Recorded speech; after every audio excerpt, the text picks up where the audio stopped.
बिस्तर पर बैठकर भोजन करने से क्या होता है? जो मनुष्य बिना स्नान किए भोजन करता है, उसकी आयु क्षीण हो जाती है। जो बिस्तर पर बैठकर भोजन करता है, उसके शरीर में रोग आदि उत्पन्न होते हैं और वह भी अकाल मृत्यु को प्राप्त होता है। तो मनुष्य को हमेशा अपने 5 अंगों को साफ करके ही भोजन करना चाहिए। दोनों पैरों को तथा दोनों हाथों को और अपने मुख को जल से अच्छी तरह से स्वच्छ करके ही भोजन करना उचित होता है। इससे मनुष्य के शरीर से रोग दूर रहते हैं और व्यक्ति दीर्घायु बन जाता है। भोजन शुरू करने से पूर्व उस भोजन के लिए भगवान को धन्यवाद देना चाहिए और संसार के समस्त प्राणियों को भोजन प्रदान करने की प्रार्थना करनी चाहिए।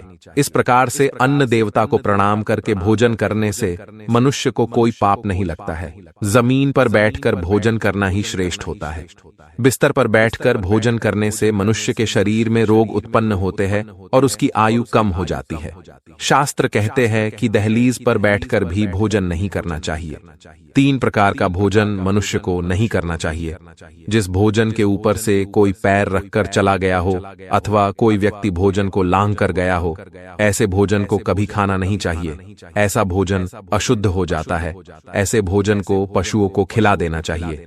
दूसरों के द्वारा लांघा गया भोजन खाने से मनुष्य की आयु कम हो जाती है और उसके शरीर में भिन्न भिन्न प्रकार के रोग उत्पन्न होते हैं। यदि भोजन में बाल निकल आता है तो ऐसा भोजन त्याज्य हो जाता है। यदि अन्न में बाल निकलता है तो उसे ईश्वर को कभी प्रसाद के रूप में नहीं चढ़ाना चाहिए और ना ही स्वयं खाना चाहिए। ऐसा भोजन प्रेतों को प्राप्त हो जाता है। दूसरों के लिए परोसा हुआ भोजन भी नहीं खाना चाहिए। जो मनुष्य दूसरों का भोजन छीन के खाता है अथवा किसी को बिना दिए ही स्वयं उस अन्न का उपभोग करता है, उससे देवी अन्नपूर्णा रुष्ट हो जाती है। भोजन सभी में बांटकर खाना चाहिए। दूसरों के हिस्से का भोजन करने से मनुष्य के पुण्य कर्म नष्ट हो जाते हैं। उम्मीद है आपको ये वीडियो अच्छी लगी होगी। वीडियो को लाइक जरूर करें, साथ ही चैनल को सब्सक्राइब करना ना भूलें।